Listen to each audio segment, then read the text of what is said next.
Firefox support for the Nudge Security Browser extension is now available. Let's take a look.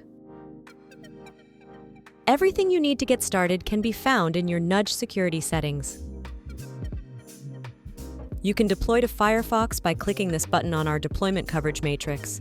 You'll also find help docs linked here.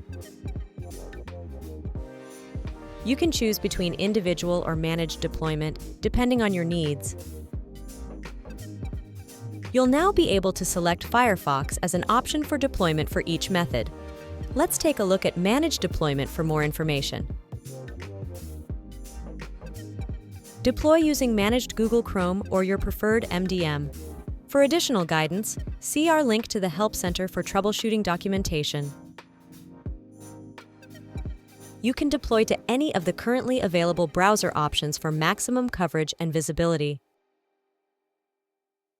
Remember, you can always download deployment instructions to refer back to. Be sure to pay special attention to any instructions that are specific to Firefox deployment.